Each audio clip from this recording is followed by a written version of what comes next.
That evening, an SUV sat outside my land for an hour. I put in high-intensity floodlights. Then a drone buzzed my property. I jammed its signal. It crashed. On its memory card, video of my property, and Linda piloting it. We took it to the sheriff. At trial, Evelyn unleashed hell. She presented the forged signatures, the deceased notary, and Linda's public declarations. The judge turned to Linda's lawyer, Derek Vance. "You referred to his house as a dump?" Derek fidgeted. Evelyn used a DHS letter verifying Operation Irongate's exemption was still valid. She had evidence. The drone videos indicated acts of vandalism. Witnesses relayed decades of HOA abuse. Then the bombshell: subpoenaed emails proving Linda, Derek, and Clint scheming post-seizure profits. "This reeks of conspiracy," the judge grumbled. Linda's face collapsed. Derek went green. That evening, Linda lost it. A bulldozer and 4 workers pulled up to my gate. She yelled about HOA rights as I videotaped the dozer smashing into a mock gas line marker. The crew ran off. Linda ranted on camera. I posted it to the court and the media. By morning, Bulldozer Linda was trending. The judge reconvened right away. Linda was held in contempt, issued a restraining order. Derek walked out during the hearing. His replacement spoke not a word. Evelyn introduced our larger class action, now 35 homeowners strong.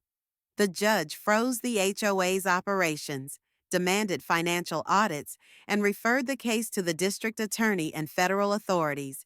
Linda was removed from the courtroom. Neighbors applauded. The battle was far from over. Linda tried a final stunt, another phony land trust filing to take my house again. But Irongate's DHS designation alerted the feds. The following morning, the HOA office was raided by federal agents. Linda was taken away ranting about tyranny. A DHS notice restored protected status to my land and posted it as a federal zone, entry restricted, Order 19 FIP 672. The media jumped on it. Bribery, land fraud, developer kickbacks, all connected to Linda, Derek, and Clint. The HOA imploded. No quorum, no funds, only ashes. I fired up the grill. Neighbors brought stories, laughter, and relief. Mike proposed a toast to Jack, who battled the dragon. Linda's lawsuits withered. Her supporters disappeared. My land remained steadfast. Security sensors bright. Peace, finally, regained. I didn't prevail by shouting. I prevailed with facts, sharper than any bulldozer. At 6:05 a.m., the peace of my country home was shattered as 3 black SUVs sped up my gravel driveway, sending a whirlwind of dust flying. My dogs went ballistic, something being seriously amiss. I hadn't even made it to my coffee maker when I opened the door in a flannel robe, anticipating a lost delivery driver or errant cat. Instead, I was met by Linda Harper, president of the HOA, standing like a drill sergeant with 2 burly security guards in shades and sunglasses and a man in a suit and clipboard. "Your property has been confiscated under Article 8B, HOA Emergency Land Reclamation," she declared, her voice practiced and lacking empathy. I blinked. "Come again?" The appropriately dressed man gave me a folder that was stamped critical. It stated that my house had been enveloped in a community enhancement project. I laughed, not because it was funny, but because I couldn't believe it. I had constructed this house myself 16 years ago. This land wasn't real estate. It was my heritage. And now the same woman who fined me years before for not having a compliant birdhouse thought she could steal it with a clipboard? Linda was unmoved. "Demolition teams come in 48 hours. Take your mementos," she said icily. One of the guards cracked his knuckles dramatically. I shut the door behind me, locked it, and stormed into my basement, where I opened a steel cabinet I hadn't touched in a decade.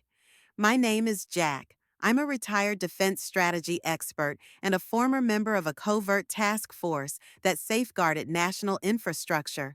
I never imagined that I'd ever need to apply that knowledge to a homeowners association.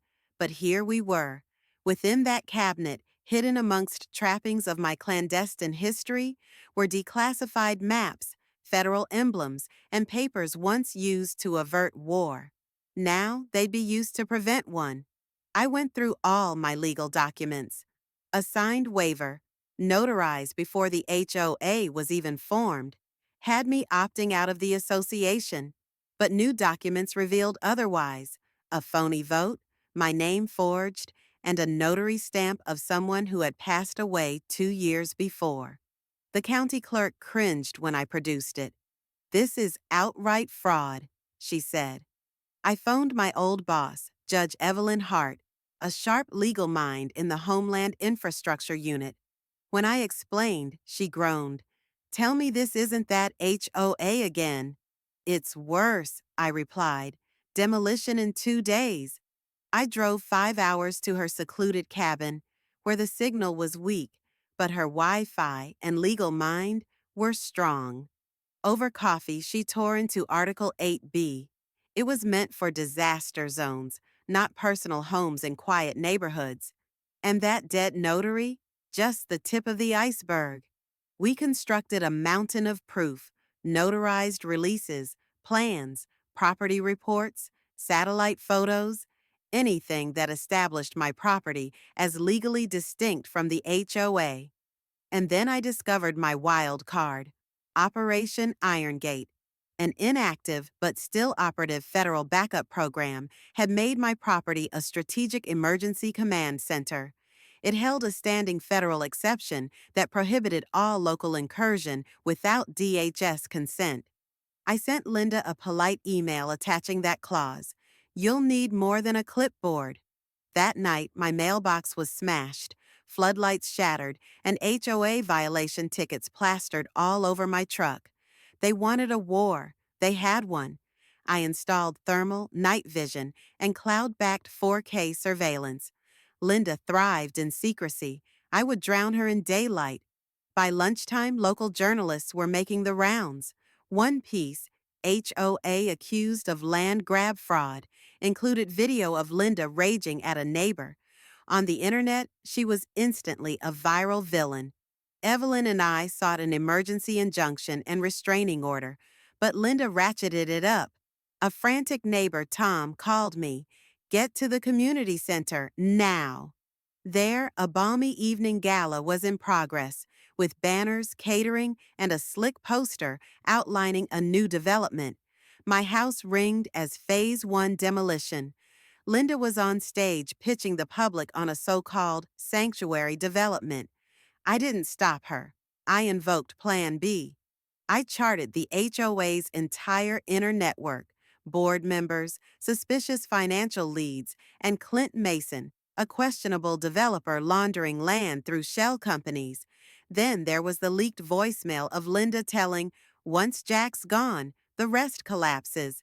I shared it far and wide, with reporters, watchdogs, and HOA forums. It went viral. Then came neighbors. Sarah was fined $1,500 for a swing set. Mike threatened for an old shed. Lisa's gate demolished for aesthetics. "This is a class action jackpot," Evelyn said. We sued with 15 homeowners. The judge expedited the case. The gag order attempt by the HOA was rejected. "Speech isn't silenced by shame," the judge said.